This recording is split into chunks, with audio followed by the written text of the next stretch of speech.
Remplir les poumons du lecteur est la moindre des générosités à accorder à celui qu'on entraîne dans une promenade architecturale. La raison se heurte à la compacité de la matière. C'est donc à l'envers que nous invitons le lecteur à voir. L'espace comme forme, les intervalles comme chose. N'est-ce pas dans le creux hospitalier de ces constructions que réside le vide de l'architecture? Les concepts de contenant et de contenu semblerait-il clair que l'habitation les obscurcirait? Car si l'on ne doute pas que c'est l'espace en son entier qui répond au souci d'habiter, on ne saurait habiter partiellement. Nous habitons tout autant dehors que dedans. Ce n'est pas seulement la maison que j'habite, mais ici mon palier, ici ma rue, ici près des arbres, ici dans la clairière. Et ainsi, l'extérieur du contenu est encore du contenu, et le parvis de la maison est aussi un contenu. Henri Gaudin, La ville, le travail du négatif. 17 février 2010.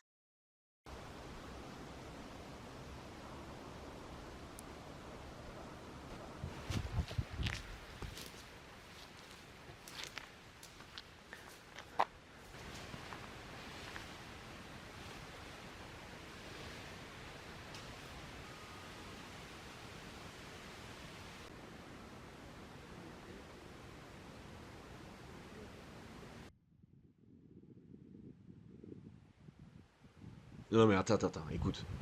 Une fois arrivé au barrage, je me sens hyper apaisé. Y a pas un bruit, pas une voiture, on n'entend que les oiseaux et les feuilles qui frémissent sous le vent. Comme si j'étais à la maison, tu vois. Bon, je prends le temps de marcher et je vois de l'autre côté de la rive deux cannes à pêche qui sont installées. Et c'est là que je fais la rencontre de Michel et André, qui habitent dans le coin. Donc je m'assois à côté d'eux, au bord de cette étendue d'eau. On parle passion, on parle pêche. Et je leur dis que j'ai prévu de redescendre la rivière de la Trambouze, jusqu'à Tizy, en partant du barrage. Sauf que là, André, il me dit que le départ de la Trambouze, c'est pas du tout là. Du coup, il m'amène dans sa cabane pour me montrer sur une carte le vrai départ de la rivière.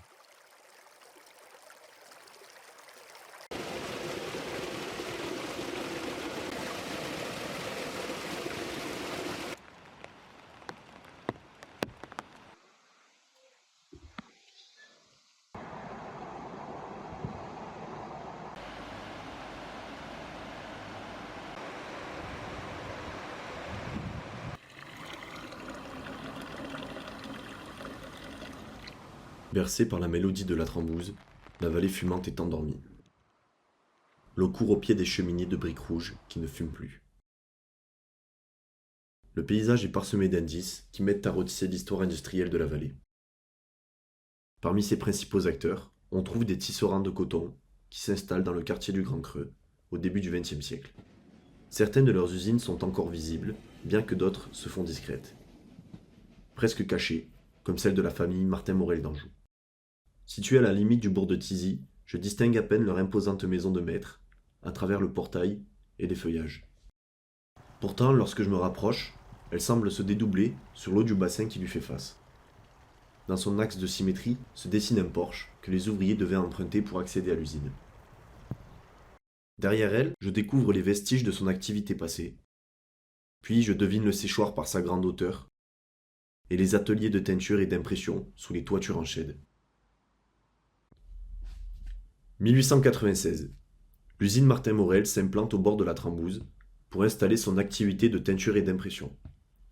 Elle s'oriente vers la voie ferrée qui sert à acheminer ouvriers et marchandises. Néanmoins, le site semble s'être fracturé depuis l'arrêt de son activité en 1983. Pendant 36 ans, le site de l'usine se transmet comme héritage dans la famille Martin Morel jusqu'au rachat de la partie maison de maître par un promoteur en 2016. Celui-ci découpe le terrain et la bâtisse existante en un maximum d'unités foncières, sur lesquelles il fera construire 3 maisons individuelles en lieu et place d'un ancien potager. En 2018, chacun des lots trouve acquéreur, alors que les toitures en chête de l'usine continuent de se dégrader. En 2022, la majorité de l'ancienne usine est démolie pour des raisons de sécurité, laissant comme interface avec la maison de maître la façade par laquelle les ouvriers pénétraient dans l'usine.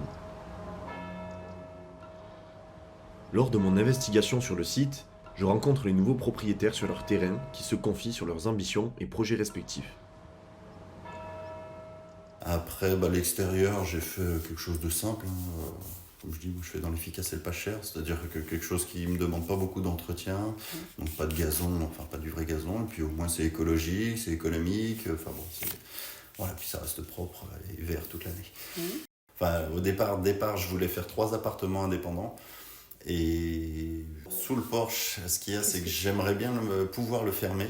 Ça, après, il faudrait que je vois après si c'est faisable de faire une fermeture, trouver un moyen.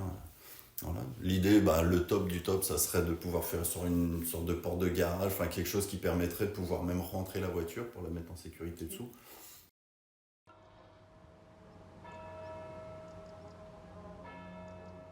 Et donc oui, ce hangar, c'est pour l'objectif, c'est d'en faire un lieu, enfin l'ensemble de la maison plus du hangar à l'arrière, c'est faire une résidence d'artistes.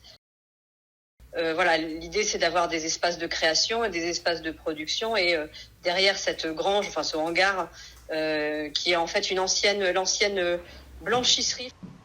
Espace, il y a encore derrière aussi chez Ludovic d'autres espaces, mais voilà, il reste seul alors qu'avant il était accolé à des sheds. On a énormément d'idées parce qu'avec mon frère, on est un peu touche à tout. On a beaucoup d'activités, enfin on a beaucoup de boîtes dans beaucoup d'activités différentes. On utilise les fleurs, on utilise les feuilles, on utilise l'intégralité de la plante. Mais pour tout ce qui est actif, on utilise vraiment que la fleur. Après, tout ce qui est tronc, on l'utilise pour l'isolation. On a eu une proposition pour mettre des containers, des batteries solaires. On a tout rasé parce qu'on a racheté le terrain qui est juste devant. L'expérience de descente de la Trambouse m'a montré qu'elle agissait parfois comme une colonne vertébrale du territoire et parfois comme une fracture, notamment dans la situation géographique du Grand Creux.